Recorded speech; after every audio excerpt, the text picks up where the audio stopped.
이 모든 걸 다 지켜볼 순 없어. 복수해야 해. 언니, 진정하고 생각해요. 저는 오늘 며느리를 고소하기로 결심했습니다. 내 하나뿐인 아들을 잡아먹고 이제는 내 심장까지 통째로 끄집어내려는 저 악독한 것을 더는 용서할 수가 없습니다. 변호사 사무실에서 막 나온 참입니다. 뻣뻣하게 굳은 손으로 가방끈을 그어주자 얼마 전 며느리년의 손에 맞아 시퍼렇게 멍들었던 뺨이 다시금 화끈거리는 것 같습니다. 모든 비극은 아들 민준의 장례식장에서 시작되었습니다. 국화꽃 향기가 지독하게 영안실을 채우고 있었습니다. 마치 이 세상의 모든 슬픔을 한데 모아 응축시킨 듯 숨막히는 향이었습니다. 나는 아들의 영정 사진 앞에서 차라리 돌이 되기를 바랐습니다. 저렇게 환하게 웃고 있는 내 아들. 엄마, 나 장가 가요. 하며 쑥스럽게 며느리를 처음 데려왔던 날 찍은 사진이었습니다. 저 사진 속 시간이 영원할 줄 알았습니다.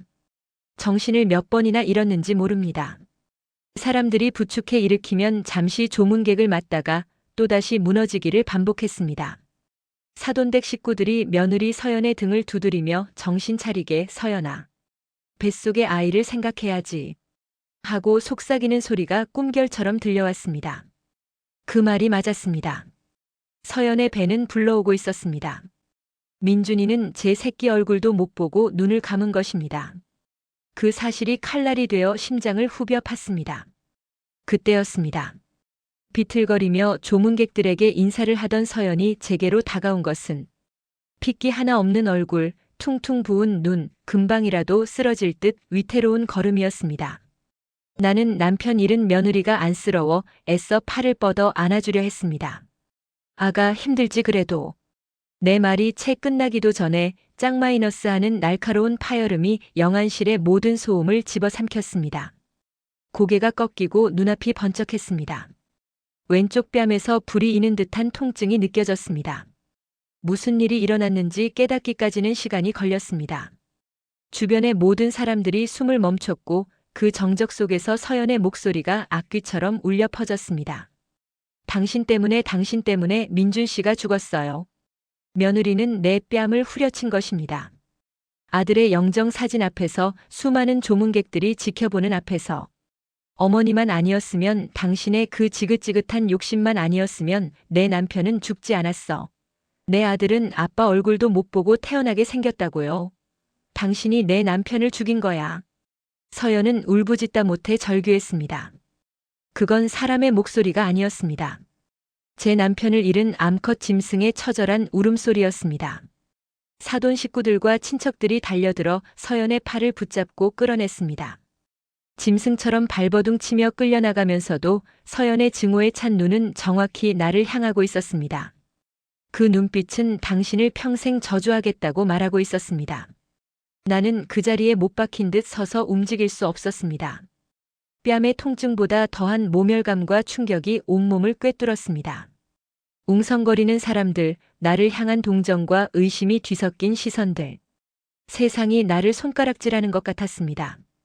아들을 잃은 슬픔 위에 살인자라는 누명까지 뒤집어 쓴 기분이었습니다. 그날 이후 내 시간은 잿더미 속에서 멈췄습니다. 발인도 사무제도 어떻게 치렀는지 기억나지 않습니다. 서연은 장례 절차가 끝남과 동시에 아이와 함께 친정으로 들어가 버렸습니다. 전화도 받지 않고 문자에도 답이 없었습니다. 마치 처음부터 내 인생에 없었던 사람처럼 증발해버렸습니다. 텅 빈 아들 내외의 집에 홀로 앉아 나는 며칠 밤낮을 뜬 눈으로 세웠습니다. 아들의 온기가 남아있는 소파에 몸을 웅크리고 있으면 장례식장의 그 순간이 악몽처럼 되살아났습니다. 뺨을 스치던 서연의 차가운 손바닥, 증오로 일그러진 얼굴, 당신 때문에 죽었다는 저주 어린 외침. 억울해서 미칠 것 같았습니다. 내가 뭘 그리 잘못했단 말입니까? 평생 시장 바닥에서 찬밥 더운 밥 가리지 않고 떡을 팔아 아들 하나를 키웠습니다. 남편 일찍 여의고 여자의 몸으로 모진 풍파를 다 견뎌냈습니다. 그렇게 금이야 오기야 키운 내 아들입니다. 그런 아들을 잃은 어미에게 며느리라는 것이 어떻게 그런 짓을 할 수 있단 말입니까? 머릿속에서 수만 가지 생각이 들끓었습니다. 서연은 처음부터 나를 싫어했습니다. 살갑게 어머니 하고 부르는 법이 없었고 집에 찾아와도 소파 끝에 가시방석처럼 앉아 있다가 민준의 등살에 못 이겨 저녁이나 먹고 돌아가곤 했습니다. 내가 반찬이라도 싸주면 어머니, 저희 이런 거 잘 안 먹어요. 하며 정색하기 일쑤였습니다. 그래, 그녀는 처음부터 내 아들을 독차지하고 싶었던 거야. 홀시어미가 짐스럽고 귀찮았던 거지. 그러니 아들이 죽자마자 모든 걸 내 탓으로 돌리고 연을 끊어버린 게 아니겠어. 분노가 치밀어 오르자 슬픔조차 잊히는 듯 했습니다. 하지만 밤이 되면 억울함과 분노의 틈새로 섬뜩한 기억 하나가 자꾸만 고개를 쳐들었습니다. 아들이 사고를 당하기 불과 며칠 전의 일이었습니다. 그날도 민준이는 퇴근길에 우리 가게에 들렀습니다. 저녁 장사를 막 끝낸 내게 갓 나온 따끈한 붕어빵 한 봉지를 내밀었습니다. 엄마, 저녁은 드셨어요? 무릎은 좀 어떠세요? 내 아들은 언제나 그렇게 다정했습니다. 하지만 그날따라 유난히 아들의 얼굴이 어두워 보였습니다. 안 그래도 헬쑥해진 얼굴에 피곤이 덕지덕지 붙어 있었습니다. 나는 대수롭지 않게 붕어빵을 받아들며 푸념을 늘어놓았습니다. 아이고, 말도 마라. 의사가 자꾸 수술하라고 성화인데 돈이 있어야 수술을 하지.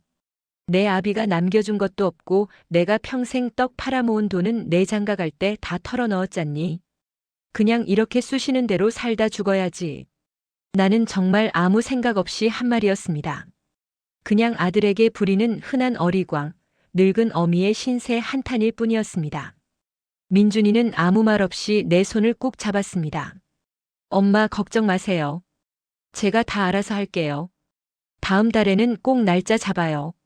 아들의 힘없는 미소가 마음에 걸렸지만 나는 그저 아들의 효심이 기특해 어깨를 두드려 주었을 뿐입니다. 그게 내 아들의 마지막 모습이 될 줄이야. 그 지친 얼굴에 드리워진 죽음의 그림자를 이 무심한 어미는 왜 알아보지 못했을까요? 서연의 절규가 다시 귓가에 맴돕니다. 당신의 그 지긋지긋한 욕심만 아니었으면 그녀는 분명 알고 있었던 겁니다. 내가 아들에게 수술비 이야기를 꺼냈다는 것을, 아들이 그 돈 때문에 얼마나 힘들어했는지를. 하지만 그게 어떻게 내 탓이 됩니까? 부모가 아파서 자식에게 기댈 수도 없는 겁니까? 그게 어떻게 아들을 죽음으로 내몬 욕심이 될 수 있단 말입니까? 나는 더 이상 이 억울함을 견딜 수가 없습니다. 며느리의 그 악담 때문에 동네 사람들마저 나를 수군거리며 피하는 것 같습니다. 아들을 잃은 슬픔만으로도 벅찬데 이제는 명예까지 더럽혀진 채 살아갈 수는 없습니다. 법이든 뭐든 사람들 앞에서 가려야겠습니다. 내가 내 아들을 죽인 살인자가 아니라는 것을, 그리고 저 패륜적인 며느리에게 죗값을 묻고야 말겠습니다. 아들의 영정 앞에서 감히 시어미의 뺨을 때린 죄, 지압이 잡아먹은 죄까지 전부 다. 나는 떨리는 손으로 아들의 사진을 쓰다듬었습니다. 사진 속 민준이가 금방이라도 엄마 그러지 마세요 하고 말할 것만 같습니다. 민준아, 보고 있니? 이 어미가 억울해서 그냥은 못 죽겠다. 하늘에 가서 널 보더라도 이 누명은 벗고 가야겠다. 내 처가 이 어미에게 무슨 짓을 했는지 똑똑히 지켜보거라. 눈물이 뜨겁게 쏟아져 내렸습니다. 이것은 슬픔의 눈물이 아니었습니다. 피눈물, 나의 모든 것을 걸고 시작할 이 싸움을 앞둔 결의의 눈물이었습니다.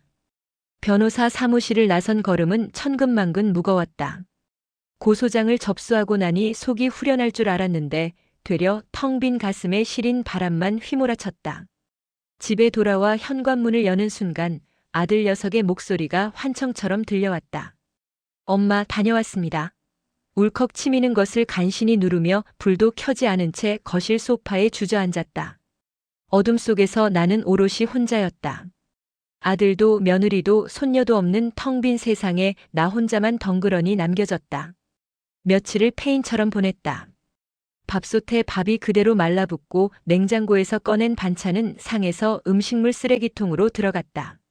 전화벨이 울릴 때마다 가슴이 철렁 내려앉았다. 혹시 서연일까? 혹시 내 손녀 하윤이의 목소리를 들을 수 있을까? 하지만 수화기 너머에서는 늘 박정숙 씨 되시죠? 변호사 사무실입니다. 하는 건조한 목소리만 들려올 뿐이었다. 나는 며느리에게 전화를 걸고 또 걸었다. 받지 않을 것을 알면서도 자동응답기로 넘어가는 차가운 목소리를 들을 때마다 심장이 오그라드는 것을 느끼면서도 멈출 수가 없었다. 음성 메시지를 남기기도 했다. 처음에는 분노의 차소리를 질렀다. 이년아, 전화 안 받아? 내가 사람이면 이럴 수 없어. 당장 전화해. 나중에는 애원했다. 아가 아니 서연아. 제발 전화 한 통만 다오. 하윤이 목소리라도 한번 듣게 해주라. 할미가 잘못했다. 응? 대답 없는 메아리. 그 지독한 침묵은 서연이 내 뺨에 남긴 손자국보다 더 아프고 모욕적이었다. 나는 시장에 나가는 것조차 두려워졌다. 평생 내 삶의 터전이었던 그곳이 이제는 나를 심판하는 거대한 법정처럼 느껴졌다. 나를 아는 상인들은 멀리서 힐끔거리며 자기들끼리 수군거렸다. 그들의 눈빛이, 그들의 속삭임이 비수처럼 날아와 내 등에 꽂혔다. 아들 장례식장에서 며느리한테 뺨 맞았다며? 오죽했으면 그랬을까? 뭔가 있긴 있었나 봐. 들리지 않아도 들리는 듯 했다. 나는 도둑처럼 황급히 장을 보고 집으로 도망쳐와 문을 걸어 잠갔다. 세상이 나를 손가락질하고 있었다. 아들 잡아먹은 악독한 시험이라고. 분노와 억울함이 온몸을 태우는 불길처럼 타올랐다. 그래, 끝까지 가보자. 법이 누구의 손을 들어주는지 보자. 내 평생을 바쳐 키운 아들이다. 그 어떤 이유로도 며느리 따위가 내 아들의 죽음을 내 탓으로 돌릴 수는 없는 일이다. 나는 변호사가 시킨 대로 서연과의 모든 통화 내용을 녹음하기 시작했고 주변 사람들에게 나의 억울함을 토로하며 증인이 되어달라고 부탁했다. 이 지옥 같은 싸움에서 반드시 이겨야 했다. 하지만 밤이 되면 어김없이 그날의 기억이 나를 찾아왔다. 붕어빵을 사들고 왔던 아들의 유난히 지쳐 보이던 얼굴. 그 얼굴 위로 결혼 전 민준이와 서연이 함께 찍었던 사진 속 모습이 겹쳐졌다. 그때 서연은 참 잘 웃는 아이였다. 민준이 옆에 꼭 붙어서는 뭐가 그리 좋은지 연신 까르르 웃음을 터뜨렸다. 내가 반찬이라도 싸주면 민준이는 우리 엄마 손맛 최고지. 하며 너스레를 떨었고 서연은 어머니 정말 맛있어요. 감사히 잘 먹겠습니다. 하며 배시시 웃곤 했다. 언제부터였을까? 그 아이의 얼굴에서 웃음이 사라진 것이 아마 하윤이가 태어나고부터였던 것 같다. 맞벌이를 하던 서연은 육아휴직이 끝나자 회사를 그만뒀다. 민준이의 월급만으로는 세 식구 살림이 빠듯해 보였다. 서연은 말이 없어졌고 가끔 우리 집에 들를 때면 깊은 한숨을 내쉬곤 했다. 나는 그게 다 사는 게 고단해서 그러려니 애 키우는 게 힘들어서 그러려니 대수롭지 않게 넘겼다. 애미야 힘들지? 그래도 민준이가 돈 잘 벌어다 주잖니. 남들 다 그렇게 살아. 나의 위로는 서연에게 가닿지 못했다. 지금 생각해보면 그건 위로가 아니라 나의 기준을 강요하는 폭력이었을지도 모른다. 평생 돈에 쪼들리며 악착같이 살아온 내 눈에는 번듯한 직장에 다니는 아들을 둔 며느리의 힘듦이 그저 배부른 투정처럼 보였던 것이다. 그러던 어느 날 서연이 조심스럽게 말을 꺼냈다. 어머니, 민준 씨가 요즘 너무 힘들어 보여요. 회사 일만으로도 벅찬 것 같은데 주말마다 어머니 가게 일까지 돕는 건 좀 무리인 것 같아요. 그 말에 나는 서운함이 확 치밀었다. 그럼 어미가 이 나이에 혼자 떡 짓고 배달까지 다 하란 말이냐? 지 애미 고생하는 건 안 보이고 내 서방 힘든 것만 보이더냐? 날이 선 내 대꾸에 서연은 입을 꾹 다물었다. 그 침묵이 나를 더 화나게 했다. 그날 이후 서연은 민준의 일에 대해 내게 한마디도 꺼내지 않았다. 나는 그것을 며느리가 드디어 분수를 알게 된 것이라 착각했다. 기억의 조각들이 하나둘씩 떠오를수록 단단했던 내 확신에 조금씩 균열이 가기 시작했다. 장례식장에서 서연이 내뱉었던 절규. 당신의 그 지긋지긋한 욕심만 아니었으면, 그 말이 단순한 분노의 표출이 아니었을지도 모른다는 불길한 예감이 스멀스멀 피어올랐다. 나는 무언가에 홀린 듯 자리에서 일어났다. 안방 장롱 깊숙한 곳, 민준이가 장가갈 때 내가 해줬던 예물함을 꺼냈다. 그 안에는 며느리에게 주었던 폐물과 함께 아들 녀석이 어릴 적 내게 주었던 삐뚤빼뚤한 편지들과 첫 월급이라며 내밀었던 빳빳한 봉투가 들어있었다. 그것들을 하나씩 만져보다가 문득 손에 잡힌 낡은 사진첩을 열었다. 사진 속에는 내가 젊었고 민준이는 어렸다. 남편을 일찍 여의고 시장 좌판에 앉아 꾸벅꾸벅 조는 내 등 뒤에 파리한 얼굴의 어린 민준이가 찰싹 엎여 있었다. 고단한 삶 속에서도 사진 속에 나는 아들을 보며 웃고 있었다. 내 삶의 이유, 내 전부. 나는 이 아들을 위해 살았다. 그런데 내가 내 욕심이 아들을 죽였다고. 그럴 리가 없다. 절대로. 그때 사진첩 사이에 껴있던 작은 메모지 하나가 툭 떨어졌다. 민준이의 글씨체였다. 사랑하는 엄마께. 엄마 죄송해요. 저는 좋은 아들이 아닌 것 같아요. 엄마의 아픈 무릎을 볼 때마다 제 마음도 무너져 내립니다. 더 빨리 성공해서 엄마 고생 안 시키고 호강시켜 드렸어야 했는데 서연이와 하윤이에게도 늘 미안합니다. 나는 좋은 남편, 좋은 아빠가 될 자격이 없나 봅니다. 모두에게 짐만 되는 것 같아 너무 힘드네요. 그래도 엄마 조금만 더 기다려주세요. 제가 어떻게든 다 해결할게요. 꼭이요. 메모는 날짜도 없이 그렇게 끝나 있었다. 심장이 쿵 내려앉았다. 모두에게 짐만 되는 것 같아 너무 힘드네요. 아들의 고통 어린 독백이 활자가 되어 내 가슴을 후벼 팠다. 나는 이 메모의 존재조차 모르고 있었다. 내 아들이 이런 시커먼 속을 품고 힘들어할 때 나는 대체 어디서 무엇을 하고 있었단 말인가. 아들의 지친 얼굴을 보면서도 그저 내 무릎 아픈 것만 타령하고 있지는 않았던가. 머릿속이 하얘졌다. 서연의 얼굴이 떠올랐다. 그 아이는 알고 있었을 것이다. 남편의 이런 고통을, 이런 절망을. 혼자서 끙끙 앓는 남편을 지켜보며 얼마나 애가 탔을까. 시어미에게 하소연했다가 모진 소리만 듣고 돌아선 그날 얼마나 절망스러웠을까. 나는 더 이상 집에 앉아 있을 수가 없었다. 아들의 죽음에 얽힌 진실, 며느리의 분노에 담긴 그 이유를 내 눈으로 직접 확인해야만 했다. 나는 외투를 걸치고 집을 나섰다. 발걸음은 나도 모르는 사이 민준과 서연이 살던 아파트로 향하고 있었다. 비상키를 받아둔 것이 생각났다. 차가운 열쇠가 자물쇠를 돌리는 소리가 유난히 크게 울렸다. 문을 열자 시간이 멈춘 듯한 공간이 나를 맞았다. 현관에는 민준이 신던 낡은 구두와 하윤이의 작은 운동화가 나란히 놓여 있었다. 거실 벽에는 세 식구가 환하게 웃고 있는 가족 사진이 걸려 있었다. 사진 속 민준이는 세상을 다 가진 듯 행복해 보였다. 나는 홀린 듯 민준의 서재로 들어갔다. 책상 위에는 서류 몇 개와 낡은 다이어리가 놓여 있었다. 차마 펼쳐볼 용기가 나지 않았다. 그 안에 담겨 있을 아들의 고통을 마주할 자신이 없었다. 한참을 망설이다 떨리는 손으로 다이어리를 집어들었다. 하지만 그보다 먼저 눈에 들어온 것은 책상 구석에 아무렇게나 놓인 우편물 덤이었다. 그중 유독 눈에 띄는 노란색 대출 독촉장이 있었다. 김민준 귀하. 제2금융권 대출금 연체에 따른. 순간 눈앞이 캄캄해졌다. 내 아들이, 그 성실하고 착한 내 아들이 사채를 썼단 말인가. 왜? 무엇 때문에? 떨리는 손으로 독촉장을 넘기자 그 아래에 있던 병원 영수증이 모습을 드러냈다. 박정숙님 무릎 인공관절 수술 예약금. 나는 그 자리에 주저앉았다. 다리에 힘이 풀려 더 이상 서 있을 수가 없었다. 수술비. 내 수술비 때문이었다. 내가 아무 생각 없이 내뱉었던 그 푸념 때문에 아들은 벼랑 끝으로 내몰렸던 것이다. 엄마 걱정 마세요. 제가 다 알아서 할게요. 힘없이 웃던 아들의 마지막 모습이 퍼즐 조각처럼 맞춰졌다. 그건 기특한 효심의 미소가 아니었다. 모든 것을 포기한 사람의 체념의 미소였다. 나는 그것도 모르고 아들이 마련해온 돈을 받으며 역시 내 아들밖에 없다고 기뻐했다. 이제야 알겠다.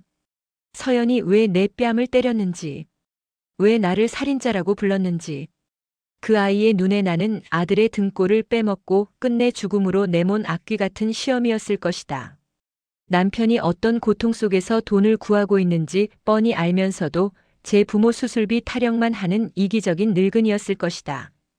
나는 짐승처럼 울부짖었다. 하지만 아무런 소리도 나오지 않았다. 찢어지는 가슴을 붙잡고 바닥을 뒹굴었다. 민준아, 내 아들아. 이 어미가 잘못했다. 이 무지하고 못난 어미가 너를 죽였다. 내가 너를 죽인 것이다. 한참을 울었을까? 뺨을 타고 흐르던 뜨거운 것이 눈물인지 피눈물인지 분간할 수 없었다. 고소장, 변호사, 증인 내 머릿속을 채웠던 복수심과 억울함이 한순간에 재가 되어 흩어졌다. 나는 살인자였다. 내 아들을 죽인 용서받을 수 없는 죄인이었다. 이제 내가 가야 할 곳은 법정이 아니었다. 지옥의 가장 깊은 곳, 그곳이 바로 내 자리였다. 차가운 마룻바닥의 냉기가 등줄기를 타고 올라와 온몸을 꽁꽁 얼리는 것 같았다. 하지만 그보다 더한 한기가 심장에서부터 피어올라 손끝 발끝까지 시리게 만들었다. 내 아들 민준이가 내 착하고 성실하기만 하던 아들이 사채를 썼다. 그리고 그 돈은 고스란히 내 무릎 수술 예약금으로 들어갔다. 머릿속이 텅 비어버렸다. 아무런 생각도 할 수 없었다. 마치 거대한 망치로 뒤통수를 얻어맞은 것처럼 세상이 빙빙 돌고 귓가에서는 이명이 윙윙거렸다. 아니야. 이건 뭔가 잘못된 거야. 민준이가 그럴 리가 없어. 분명 다른 이유가 있을 거야. 나는 미친 사람처럼 기어다니며 아들의 흔적을 찾아 헤맸다. 부정하고 싶었다. 이 끔찍한 진실을 어떻게든 밀어내고 싶었다. 며느리 서연이 만들어낸 거짓말일지도 모른다. 나를 파멸시키기 위해 일부러 이런 것들을 남겨두고 떠난 것일지도 모른다. 그래, 그 악독한 년이라면 충분히 그러고도 남을 것이다. 신락 같은 자기 합리화에 매달리며 나는 아들의 책상 서랍을 차례로 열어젖히기 시작했다. 첫 번째 서랍, 두 번째 서랍 펜 몇 자루와 정리되지 않은 서류들 뿐이었다. 마지막 남은 맨 아래 서랍은 유독 뻑뻑했다. 있는 힘껏 잡아당기자 덜컥 하는 소리와 함께 먼지 냄새가 훅 끼쳐왔다. 서랍 깊숙한 곳, 낡은 졸업 앨범과 군대 시절의 편지들 밑에 무언가 딱딱한 것이 손에 잡혔다. 조심스럽게 꺼내보니 그것은 손때 묻어 너덜너덜해진 작은 통장 하나와 낡은 업무 수첩이었다. 심장이 다시 한번 철렁 내려앉았다. 통장은 민준이의 이름으로 된 것이 아니었다.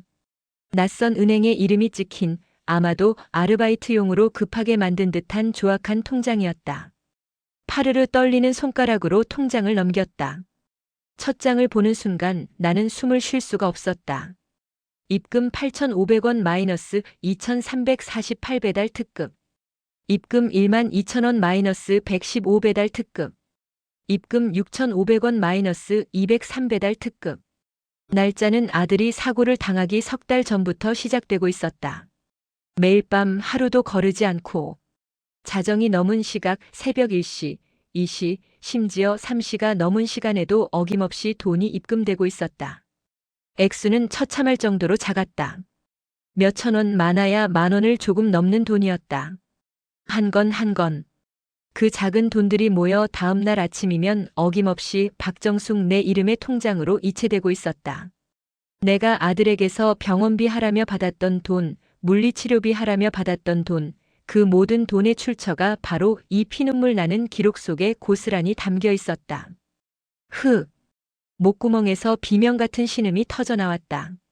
나는 통장을 가슴에 끌어안고 바닥을 뒹굴었다. 뇌리를 스치는 기억들이 있었다. 유난히 피곤해 보이던 아들의 얼굴. 민준아, 얼굴이 왜 이렇게 상했어? 물으면 아니에요, 엄마. 회사에 요즘 일이 좀 많아서요. 하며 애써 웃던 내 아들. 밤늦게 걸려온 전화에 어디야? 물으면 응, 엄마. 회사 동료랑 간단하게 한잔하고 들어가려고. 하던 그 목소리. 그 모든 것이 거짓말이었다. 내 아들은 회사 일이 끝나면 집으로 돌아가지 못하고 어두운 밤거리를 오토바이를 타고 헤매고 다녔던 것이다. 남들 다 잠든 깊은 밤 찬바람을 맞으며 끼니도 제대로 챙기지 못한 채 이 늙은 어미의 수술비를 벌기 위해서. 그깟 무릎 수술이 뭐라고. 평생 절뚝거리며 살아도 좋으니 내 아들만 살아 돌아올 수 있다면. 나는 왜 몰랐을까? 왜 내 아들의 그 지친 어깨를 한번 제대로 안아주지 못했을까? 눈물이 비오듯 쏟아져 통장의 글씨를 번지게 했다. 나는 차마 더는 볼 수가 없어 통장을 내려놓고 옆에 있던 낡은 업무 수첩을 집어들었다. 그건 아들의 마지막 일기장이었다. 수첩을 펼치자 익숙한 민준이의 글씨가 빼곡하게 들어차 있었다. 하지만 내가 알던 아들의 반듯하고 힘있는 글씨가 아니었다. 어딘가에 쫓기는 사람처럼 급하게 휘갈겨 쓴 피로와 절망이 고스란히 느껴지는 글씨였다. X월 X1. 비 오는 날. 콜이 많다. 좋다. 빗길은 위험하지만 한 푼이라도 더 벌어야 한다. 헬멧 안으로 빗물이 스며들어 눈을 뜨기 힘들다. 오늘따라 엄마의 쑤시는 무릎이 자꾸 생각난다. 이 비를 맞으면 더 아프실 텐데. 엄마 조금만 참아요. 이 아들이 꼭 수술시켜 드릴게요. X월 X1. 맑음. 퇴근 후 곧장 배달을 시작했다. 저녁은 편의점 삼각김밥으로 때웠다. 서연이에게는 야근이라고 거짓말했다. 자꾸 거짓말이 늘어간다. 아내의 얼굴을 제대로 볼 수가 없다. 하윤이가 보고 싶다. 내 딸 웃는 얼굴 본 지가 언제인지. 아빠가 미안해. 정말 미안해. X월 X1. 눈. 길이 미끄러워 오토바이가 몇 번이나 휘청했다. 이러다 죽는 거 아닌가 섬뜩한 생각이 들었다. 죽으면 안 되지. 나만 바라보는 식구가 셋인데. 정신 차리자 김민준. 나는 가장이다. 나는 아들이다. 나는 아빠다. 한 장 한 장 넘길 때마다 내 심장은 갈기갈기 찢겨나갔다. 그 속에는 아들의 고통과 외로움, 그리고 가족을 향한 절절한 사랑과 책임감이 피눈물처럼 배어 있었다. 마지막 장에 이르렀을 때 나는 거의 실신할 지경이었다. 그것은 사고가 나기 바로 전날 밤에 쓴 기록이었다. X월 X1. 안개. 너무 피곤해서 눈을 뜨고 있기가 힘들다. 운전 중에 깜빡 졸았다. 클렉슨 소리에 정신을 차리고 보니 트럭 앞이었다. 심장이 멎는 줄 알았다. 이제 정말 한계인가 보다. 하지만 앞으로 50만 원만 더 모으면 엄마 수술비는 해결된다. 조금만 더 버티자. 서연이에게 말했다. 다음 달에는 우리 하윤이 데리고 꼭 놀이공원 가자. 아빠가 한 약속 꼭 지킬게. 사랑한다, 내 딸. 사랑한다, 서연아. 그리고 엄마 죄송하고 사랑합니다. 나는 수첩을 떨어뜨렸다. 짐승의 울음소리가 내 입에서 터져 나왔다. 그것은 슬픔을 넘어선 영혼이 파괴되는 소리였다. 모든 것이 명확해졌다. 안개가 자욱했던 그날 새벽 누적된 피로를 이기지 못한 내 아들은 결국 집으로 돌아오지 못했다. 수술비 50만 원을 마저 채우기 위해 나섰던 그 마지막 길이 황천길이 되고 만 것이다. 그 순간 장례식장에서 내 뺨을 후려치던 서연의 얼굴이 눈앞에 선명하게 떠올랐다. 증오와 분노로 일그러져 있던 그 얼굴. 당신 때문에 민준 씨가 죽었어요. 어머니만 아니었으면, 당신의 그 지긋지긋한 욕심만 아니었으면 내 남편은 죽지 않았어. 그것은 저주가 아니었다. 비난도 아니었다. 그것은 진실이었다. 찢어지는 가슴을 붙잡고 내뱉은 한 여자의 처절한 절규였다. 서연은 모든 것을 알고 있었던 것이다. 남편이 밤마다 어디서 무엇을 하는지, 누구 때문에 저렇게 자신을 학대하며 죽음으로 달려가고 있는지 전부 다 알고 있었던 것이다. 나는 그제야 비로소 깨달았다. 서연이 나를 원망했던 것은 단순히 시어머니 수술비 때문이 아니었다. 내가 아들의 고통을 외면했기 때문이다. 아들이 죽어가는 것을 뻔히 보면서도 수술해야 하는데 돈이 문제다 따위의 이기적인 푸념으로 아들의 어깨에 더 무거운 짐을 지운 그 무심하고 잔인한 모성에 대한 분노였다. 남편의 고통을 나누지 못하고 그저 지켜볼 수밖에 없었던 아내의 슬픔. 시어머니의 등살에 남편이 죽어간다고 말 한마디 못하고 속으로 피눈물을 삼켰을 며느리의 한. 그 모든 것이 응축되어 내 뺨 위로 터져 나온 것이었다. 짝 마이너스. 환청처럼 다시 한번 그 날카로운 파열음이 귓가를 때렸다. 하지만 이제는 아프지 않았다. 모욕감도 억울함도 느껴지지 않았다. 대신 시뻘건 불도장이 찍히는 듯한 끔찍한 죄책감이 내 영혼을 태우기 시작했다. 나는 살인자였다. 내 손에 피 한 방울 묻히지 않았지만 나는 내 아들을 죽인 살인자였다. 내 이기심과 무지로, 내 욕심과 어리광으로 하나뿐인 아들을 벼랑 끝으로 밀어 떨어뜨린 패륜적인 어미였다. 고소장, 변호사, 명예훼손. 머릿속에 떠다니던 그 단어들이 얼마나 추악하고 더러운 것이었는지. 나는 아들의 죽음 앞에서조차 내 상처와 내 자존심만 생각했던 것이다. 며느리의 슬픔을 헤아리기는커녕 내 뺨 맞은 것만 억울해하며 법의 심판을 운운했다. 아들의 무덤에 침을 뱉는 짓이었다. 민준아, 내 아들아, 엄마가 이 어미가 잘못했다. 흐흐흑, 내가 죽일년이다. 내가 너를 죽였다. 나는 아들의 책상 다리를 붙잡고 통곡했다. 목이 다 쉬어 더 이상 소리가 나오지 않을 때까지 울고 또 울었다. 눈물로 시야가 흐려졌다. 아들의 책상 위에 놓인 가족 사진이 보였다. 사진 속에서 세 사람은 환하게 웃고 있었다.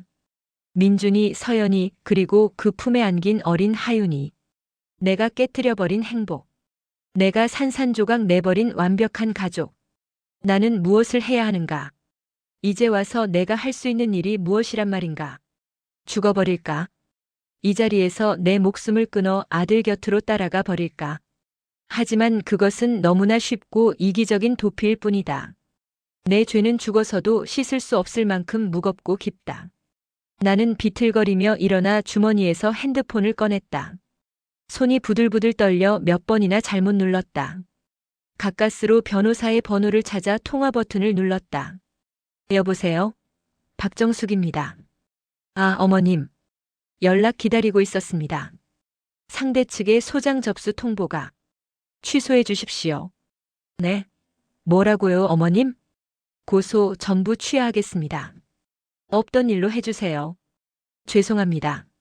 나는 변호사가 무어라 더 말하기 전에 전화를 끊어버렸다. 그리고 곧바로 다음 번호를 눌렀다. 서연의 번호였다. 신호가 갔다. 심장이 터질 것처럼 뛰었다. 제발, 제발 받아라. 그러나 전화는 이내 자동응답기로 넘어갔다. 나는 포기하지 않고 다시 걸었다. 또 걸었다. 10번쯤 걸었을까? 마침내 저쪽에서 지친 목소리가 들려왔다. 여보세요. 서연이었다. 나는 그 목소리를 듣는 순간 무릎을 꿇고 말았다. 아들의 책상 앞에 텅 빈 아파트 거실을 향해 나는 그렇게 무릎을 꿇었다. 아가. 목이 메어 말이 나오지 않았다. 수화기 너머에서는 아무런 대답이 없었다. 그 침묵이 칼날이 되어 내 심장을 찔렀다. 아가, 내가 잘못했다. 나는 울고 있었다. 소리내어 어린아이처럼 엉엉 울고 있었다. 이 못난 어미가 내 아들을 내가 죽였다. 수화기 너머로 길고 긴 침묵이 흘렀다. 그 침묵은 세상의 모든 소리를 빨아들이는 검은 구멍 같았다. 서연이는 숨도 쉬지 않는 것 같았다. 나는 마른 바닥에 무릎을 꿇은 채 다음 말을 잊지 못하고 그저 숨죽여 울기만 했다. 내가 내뱉은 고백의 무게가 방 안의 공기를 짓눌렀다. 내가 죽였다. 그 6글자는 내 평생을 올가맬 주홍글씨이자 결코 벗을 수 없는 족쇄였다. 얼마나 지났을까? 마침내 서연이의 목소리가 들려왔다. 얼음장처럼 차갑고 메마른 목소리였다. 이제 아셨어요? 그 한마디에 나는 와르르 무너져 내렸다. 그 목소리에는 원망도 분노도 담겨 있지 않았다. 모든 것을 포기한 사람의 공허함만이 가득했다. 이제야 아셨냐는 그 질문은 당신이 모르는 동안 나는 지옥 속에서 살았다는 처절한 외침과도 같았다. 아가, 미안하다. 정말 미안하다. 미안하다는 말하지 마세요. 서연이가 내 말을 잘랐다. 그 말 들으려고 지금까지 버틴 거 아니니까. 어머니의 그 사과 조금도 위로가 안 돼요. 죽은 내 남편이 살아 돌아오지 않잖아요. 이제 다 아셨다니 그것만으로 됐어요. 더는 전화하지 마세요. 그리고 다시는 우리 하윤이 앞에 나타나지 마세요. 당신 얼굴 보면 내 남편의 마지막 모습이 떠올라 미쳐버릴 것 같으니까. 뚝. 전화는 그렇게 끊어졌다. 야속하게 울리는 통화 종료음을 들으며 나는 한참 동안이나 핸드폰을 귀에서 떼지 못했다. 심장이 발밑까지 떨어져 산산조각 나는 것 같았다. 마지막 희망의 끈마저 끊어져 버렸다.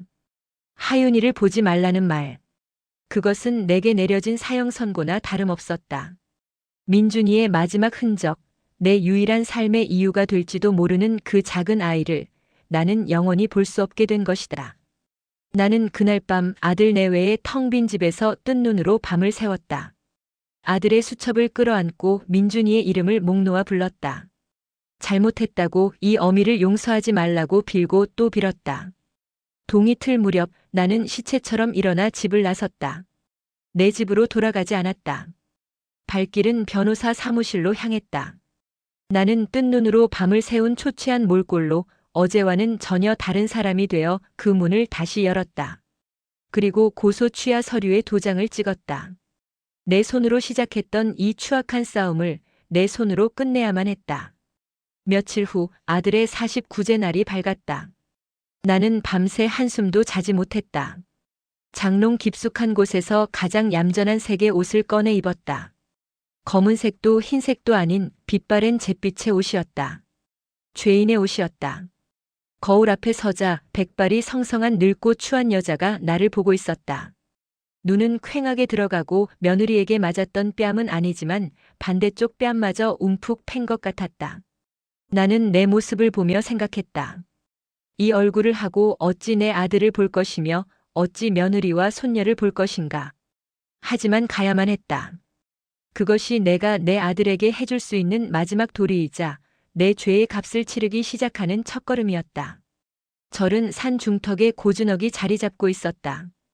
가파른 길을 오르는 내내 무릎이 비명을 질렀다. 욱신거리는 통증이 칼로 쑤시는 듯 했지만 나는 이를 악물고 걸음을 옮겼다. 이까지 통증은 내 아들이 겪었을 고통에 비하면 먼지 한 톨만도 못했다.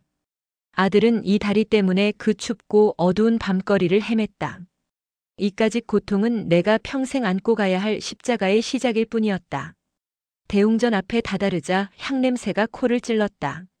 멀리서 독경 소리가 나지막이 울려 퍼지고 있었다. 나는 그 소리를 따라 발걸음을 옮겼다. 법당 안에는 이미 서연이와 사돈댁 식구들이 와 있었다. 민준이의 위패 앞에 하얀 국화꽃과 아들이 좋아하던 음식이 정갈하게 차려져 있었다. 서연이는 검은 소복을 입고 위패 앞에 꼿꼿이 앉아 있었다. 그 뒷모습이 너무나 가늘고 위태로워 보여 금방이라도 부러질 것만 같았다. 그 옆에는 작은 손을 모으고 고개를 숙인 하윤이가 앉아 있었다. 내 인기척의 사돈어른 내외가 먼저 고개를 돌렸다. 그들의 얼굴에 당혹감과 경계심이 스쳐 지나갔다. 나는 차마 그들의 얼굴을 마주 볼 수가 없어 고개를 깊이 숙였다. 서연이는 미동도 하지 않았다. 내가 온 것을 알면서도 돌아보지 않았다. 마치 그 공간에 나라는 존재는 없는 것처럼. 스님의 독경 소리가 끝나고 모두가 차례로 절을 올리기 시작했다. 나는 움직이지 못하고 그저 문 밖에서 그 모습을 지켜보기만 했다. 내 차례는 없었다. 나는 내 아들의 마지막 가는 길을 배웅할 자격조차 없는 어미였다. 모든 의식이 끝나고 사람들이 하나둘씩 법당을 나설 때 나는 결심했다. 지금이 아니면 안 된다. 나는 신발을 벗고 법당 안으로 들어섰다. 뚜벅뚜벅. 내 발걸음 소리가 유난히 크게 울렸다. 사돈댁 식구들이 나를 막아서려 했지만 나는 그들을 지나쳐 곧장 서연의 앞으로 걸어갔다. 그리고 모두가 보는 앞에서 나는 서연의 앞에 무릎을 꿇었다. 쿵. 마룻바닥에 무릎뼈가 부딪히는 소리가 둔탁하게 울렸다. 어머니, 이게 무슨 짓이에요? 사돈 안 사장이 놀라 소리쳤다. 하지만 나는 아랑곳하지 않았다. 나는 고개를 들지 못한 채 서연의 발치에 이마를 조아렸다. 아가, 내가 잘못했다. 목소리가 갈라져 나왔다. 이 못난 어미를 죽여다오. 내 아들 잡아먹은 이 죄인을 내 손으로 죽여다오. 그러면 내 아들 곁에 가서 조금이나마 죗값을 치를 수 있을 것 같다. 제발 나를 용서하지 말아라.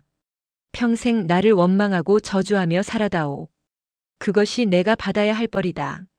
나는 흐느끼며 빌고 또 빌었다. 체면도 자존심도 다 버렸다.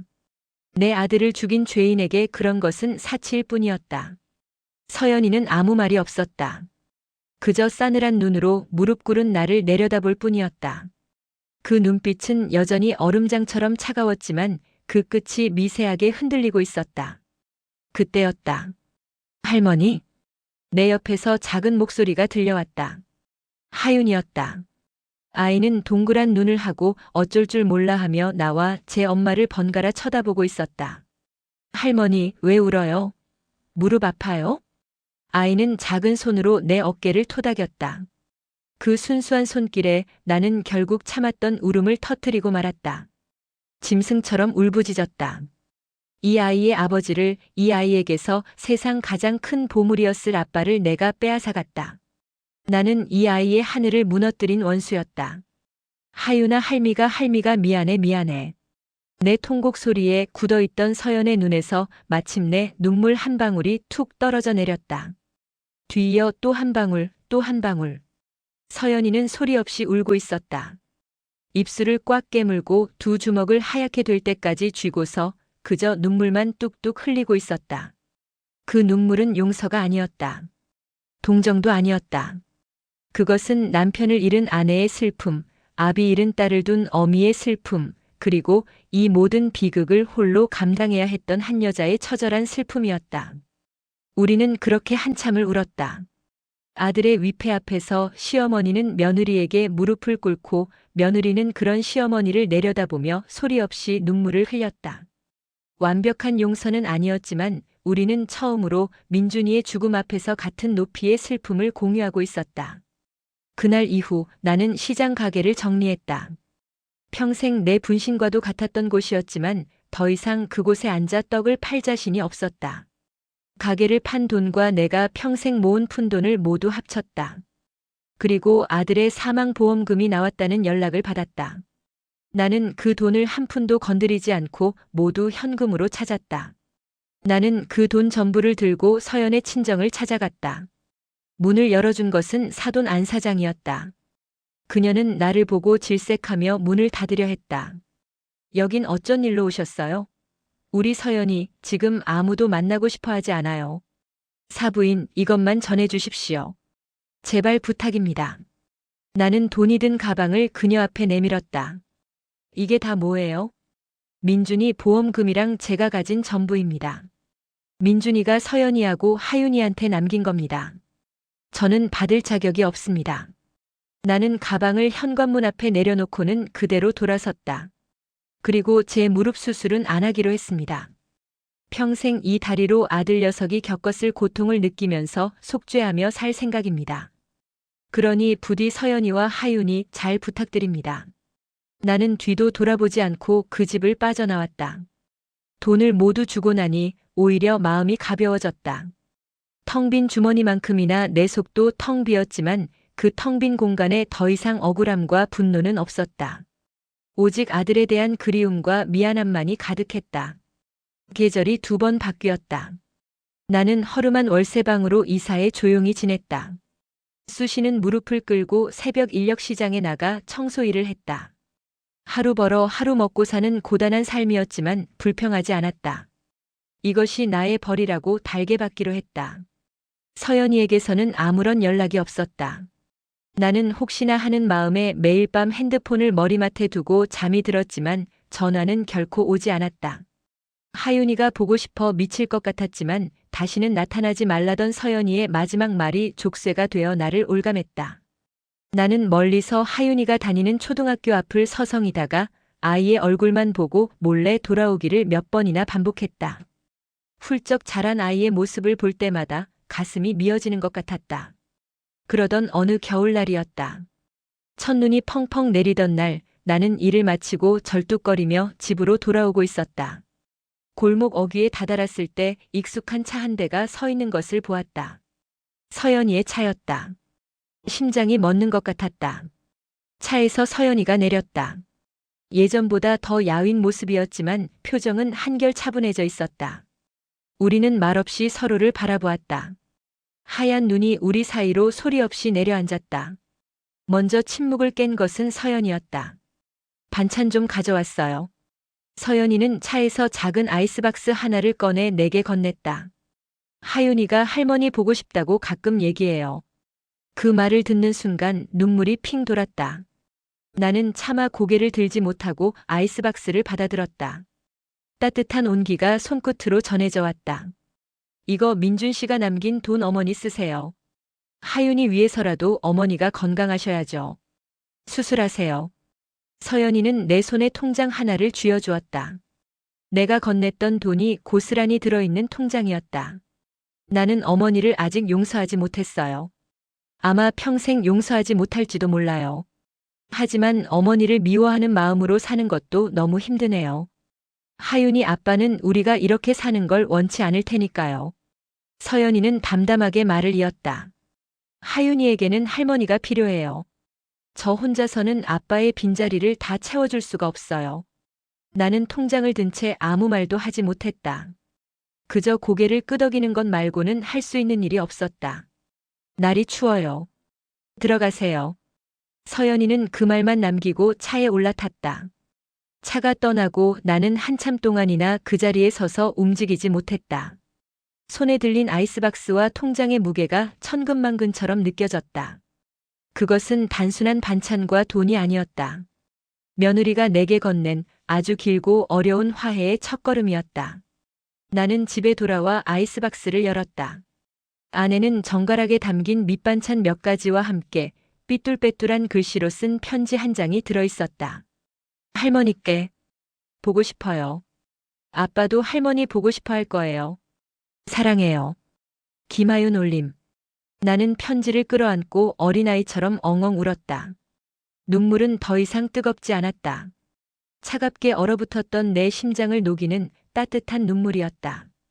그 후로 우리의 관계는 아주 조금씩 아주 느리게 다시 시작되었다. 나는 통장의 돈으로 무릎 수술을 받았다. 아들이 남긴 돈으로 받은 수술. 나는 이 다리로 더 열심히 살아야 한다고, 하윤이를 위해 살아야 한다고 다짐했다. 한 달에 한 번 우리는 함께 민준이를 보러 간다. 서연이는 여전히 내게 살갑게 대하지 않는다. 우리는 많은 대화를 나누지도 않는다. 그저 나란히 서서 아들의 묘비를 닦고 꽃을 갈아줄 뿐이다. 어색한 침묵이 흐르지만 그 침묵은 더 이상 불편하지 않다. 그 속에는 죽은 아들을 향한 우리의 그리움과 사랑, 그리고 서로에 대한 미안함과 이해가 조용히 흐르고 있다. 어느 날 민준의 묘비 앞에 나란히 서 있는데 서연이가 나지막이 말했다. 민준 씨, 여기에서 보는 노을을 참 좋아했어요. 나는 말없이 고개를 끄덕였다. 우리는 함께 붉게 물들어가는 하늘을 바라보았다. 그 노을빛 속에서 나는 환하게 웃고 있는 아들의 얼굴을 보았다. 엄마, 이제 괜찮아요. 우리 잘 지낼게요. 하고 말하는 것만 같았다. 나와 며느리는 완벽한 가족이 될 수는 없을 것이다. 우리 사이에는 민준이의 죽음이라는 거대한 강이 흐르고 있다. 하지만 우리는 더 이상 그 강을 사이에 두고 서로를 원망하지 않는다. 대신 하윤이의 손을 잡고 그 강가에 나란히 서서 강 건너편에 있는 민준이를 함께 그리워하기로 했다. 그것이 아들이 우리에게 남긴 마지막 숙제이자 우리가 함께 살아내야 할 이유일 것이다. 내 아들의 장례식 날 며느리는 내 뺨을 때렸다. 그리고 오늘 며느리가 싸준 따뜻한 반찬으로 저녁을 차린다. 나는 이 지독한 아이러니를 평생 가슴에 품고 살아갈 것이다. 그것이 나의 속죄이고 나의 삶이다. 이 이야기처럼 갈등 속에서 진실을 마주하고 화해를 찾아간 경험이 있으신가요? 여러분의 생각과 경험을 댓글로 나눠주세요. 이야기가 마음을 울렸다면 좋아요와 구독도 잊지 마세요.